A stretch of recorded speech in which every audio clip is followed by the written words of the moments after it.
Hi y'all, Roni here. Happy Friday! And it is a happy Friday. I am so excited and I don't even really know why. But I'm finding my joy, and that's why I titled this. And my joy, one of the things that brings me joy, a huge thing that brings me joy, is music. And I did this the other day when I was doing some major cleaning, and I cranked up, I don't have it cranked right now, but Pandora, 50s music. I love 50s music. I love music. I love music so much. And I read something this morning. Actually, I'm going to go get it because it's important. Oh, I love this song. You Don't Own Me, Leslie Gore. She's the original one who did that. At least I think so. At least as of the 50s. It's a good song. And I love to karaoke. Y'all know that. If you don't know that, you will. So what I grabbed is my daily devotional, Jesus Calling, because this is part of what brings me joy. And this morning I grabbed it. I don't grab it every morning, but I'm called sometimes. And so when he calls, I listen. And this is really cool because this happens to me a lot. And I think this ties back to why I love music so much. It says, the peace that I give you transcends your intellect. When most of your mental energy goes into efforts to figure things out, you are unable to receive this glorious gift. I look into your mind and see thoughts spinning around and round, going nowhere, accomplishing nothing. All the while, my peace hovers over you, searching for a place to land. Be still in my presence, inviting me to control your thoughts. Let my light soak into your mind and heart until you are aglow with my very being. This is the most effective way to receive my peace. You guys, this is why meditation is so powerful. And I am not going to speak for everybody else. I'm working on, I say we a lot, and really I mean me. And so I'm focusing on making this about the only thing that I know anything about, which is me. And if you resonate with this, that's awesome. For me, my head spins constantly. That spinning thoughts, I'm always trying to figure things out. I've been that way. When I look back, I remember driving in the car with my parents. I don't remember where we were coming from. This happened all the time. Whenever I'm in the back seat in the car, and in my mind, I was creating, how could I make, sometimes it was paper dolls. Sometimes it was dolls out of pipe cleaners. Sometimes it was doll houses. So obviously this goes back to when I was a real little girl because it was dolls, everything. And I love to play with dolls. I actually played with Barbie dolls quite a long time. I had the most amazing Barbie doll condo in my closet. I moved all my clothes off to the side, and my closet was just a Barbie doll condo with boxes. And I even had elevators made out of Kleenex boxes and string hanging, going up to the rod that's supposed to hang the clothes. And finding my bag of rocks yesterday reminded me, I was telling my sister, I'm like, oh yeah, this one probably was roast beef, because remember I made rocks. That was Barbie food. I was creative. I am creative, and I've always been creative. So my mind is always spinning, trying to create things. And until I learned how to meditate, I didn't know how to slow that down.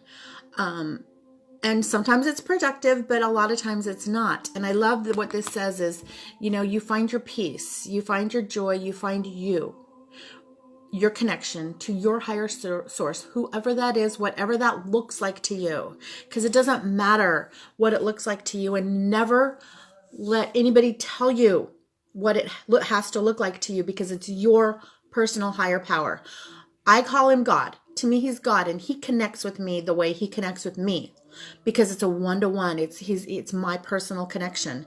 And I believe that we have one higher power, and that he or she or it or whatever you want to think of it as connects to you in your own personal way, and each one of us in our own personal ways. And some of us share some of the ways that we connect, but not every single one of the ways. That's why I go to church, but I will honestly tell you, there are lots of times when I'm sitting in church and something lights me up, because it's like, no, that's not for me. And I have learned to say, that's okay, because it's for somebody in here, and somebody in here needs to hear it. And I need to be reminded that I have my own personal connection, and everybody has their own personal connection, and that helps me to honor. And oh, I just realized I got fingernail polish on the side of my phone because I'm waiting for my nails to dry. Oops. Oops. So yeah, that's so back to tying that back to music and the whole spitting thoughts. When I'm listening to music, I'm singing the lyrics, and sometimes I will admit this too. There's a lot of songs that I would know the lyrics and sing them, but I didn't know the lyrics. It was like muscle memory. It's like I knew what I was singing, but my brain hadn't even thought of what it was I was saying. When I started paying attention to that, I started noticing, and there were some songs where it's like, I don't really like those lyrics, but I love that song. So what do I do? But that just kind of explains how my brain, that's one of the ways, that's why that's my joy. Because when I'm listening to music, when I'm singing, when I'm dancing, I am just feeling the rhythm, feeling the energy, and my soul is singing. And my mind isn't racing, and my brain isn't even engaged. My monkey mind, my logical brain, my brain that typically wants to create and figure things out, that's one of the ways that I can turn that off, which is why that is one of the things that brings me joy. And meditation is one of the ways that I can also, oh, look, I got fingernail polish on here. I am a hot mess with fingernail polish.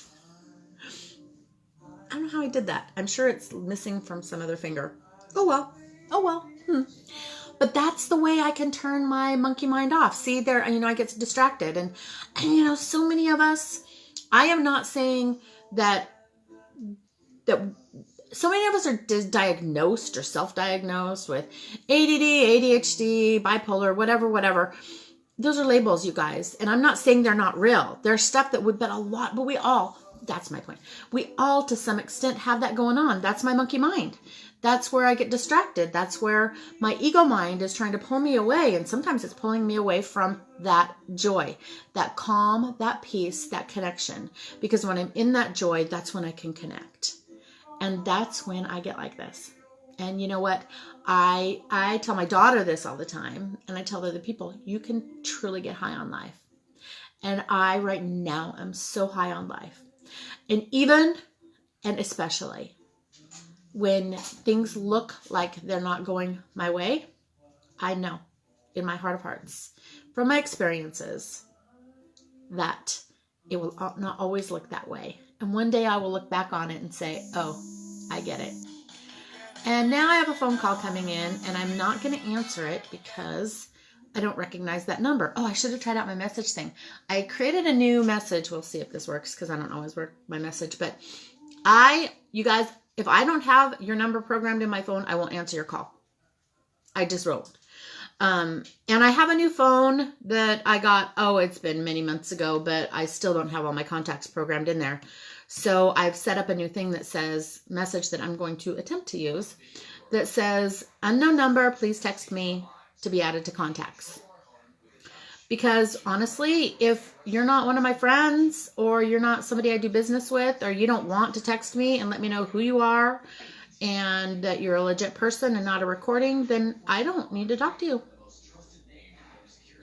And I'm okay with that. And I'm really good with that, actually. So I'm going to try that. Anyway. So that's what I have for today. And it's all about joy. And also, something else that's getting to me. So this came up the other day when, another thing, when I listen, so when I'm cranking this music up, the other day I was doing some cleaning and getting some stuff done around the house. It was Monday, the holiday, and I took that opportunity to do some stuff that I'd been wanting to do for a long time.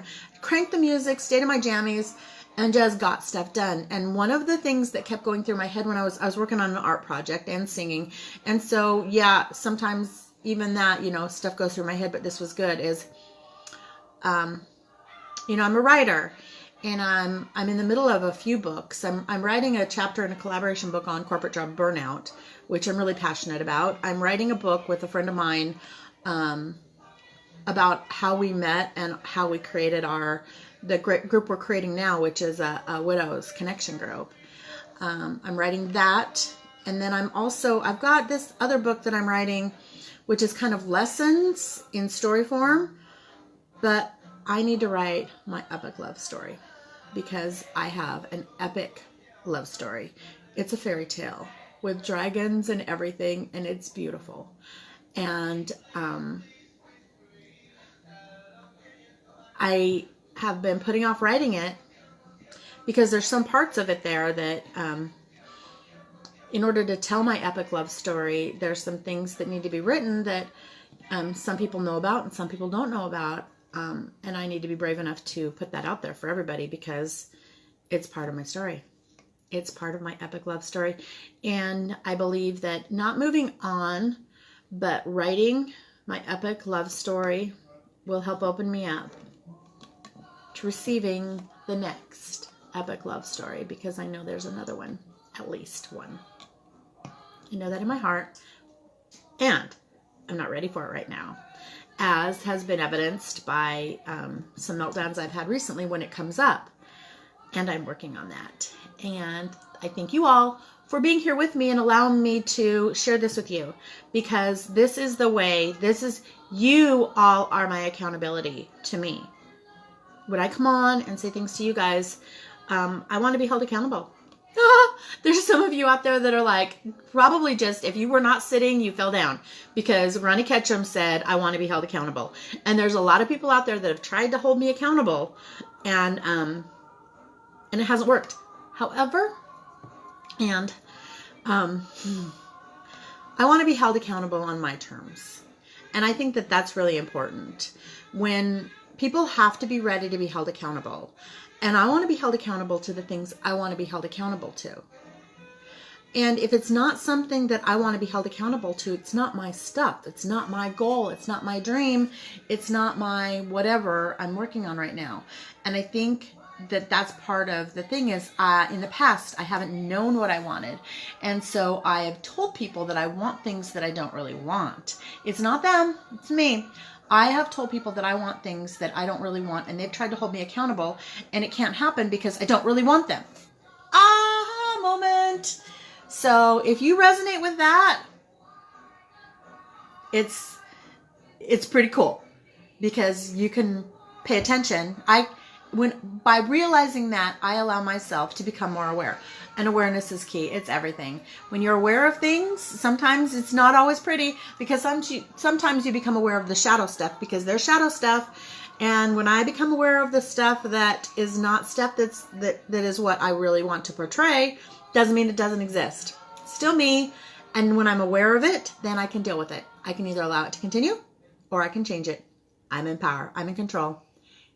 And I'm going to switch this around, because anything that I am, you are too. We are all in charge of everything we do, everything we create, everything we agree to, every choice we make, everything we say, everything we do, everything we are. We are the only ones that are in control of that. Take control of your life and find your joy, and have a fabulous day. And I will check in with y'all tomorrow. Happy Friday. Happy weekend. Bye, y'all.